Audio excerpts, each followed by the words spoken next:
So, ayan. So, without filter na yan. So, anyway, ito nga pala yung ginagamit kong deodorant cream. Itong glutathione.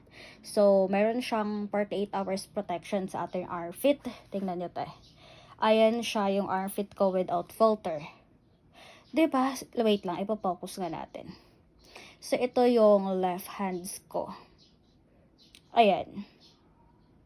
Kasi marami yung mga nag-request na mag-re-upload daw. Hindi siya re-upload. Kumbaga mag-record ako ng panibago na without filter. So, ayan na siya, te, oh. Ayan na. Last na to, ha. Huling upload ko na yan na zoom ng armpit ko. Ayan siya. So, gusto nyo kasi makita kung talagang fake ba yung aking armpit or not. Anyway, it's not a fake. It's original. Medyo pawis-pawis pa nga yung kilikili ko. Uy!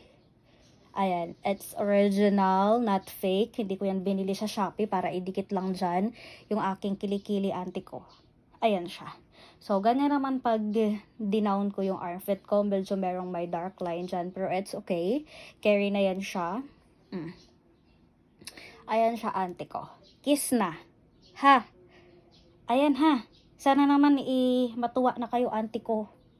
Ayan na siya, auntie ko, hawag na ako ibabash. Kasi sinasabi niyo sa akin na fake lang yan, binili yan sa Shopee. Ganyan, auntie ko, hindi yan binili sa Shopee. At sa mga nagsasabi na bakla ako, no, I'm not a bakla. Babaeng babae ako, auntie ko. Oo, ay, char lang. So, tapos, yung sa right hand natin, ipakita naman natin sa inyo. Wait lang. So, yan. Kikita pa yung bra ko. Ayan yung aking sa right hand ko, auntie ko. Medyo pawis, oh. Oh my gosh.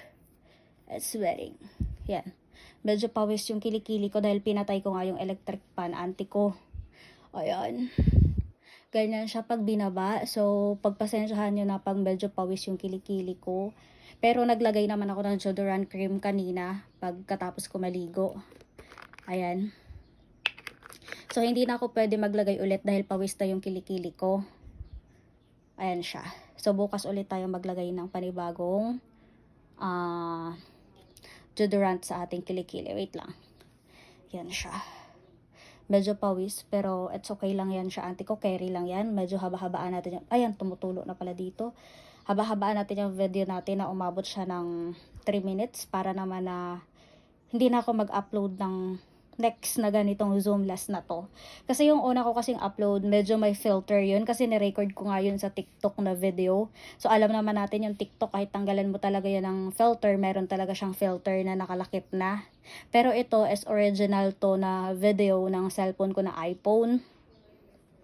Ayan, ganda ng quality. Ganda ng quality ng iPhone. Tingnan nyo, oh. Oh. Sobrang pretty. Perfect kaayo, oy. Parang lalaki na siya. 'Di ba? Mas makapal pa dito sa lalaki. May mga lalaki kasi talaga na walang buhok sa kilikili. Yung kuya ko, my brother, oh my gosh, wala siyang buhok sa kilikili. Sobrang puti. Pero ako, nakapatid yung babae, ay, talong-talo. Nagkabaliktad yata kami. Yung kilikili niya napunta sa akin at yung kilikili ko, ito ang sa kanya. Ay, ano ba? Basta, ganun siya, auntie ko. Ayan, sobrang pawis, te. Tingnan nyo naman yung liig ko, pinagpapawisan ako.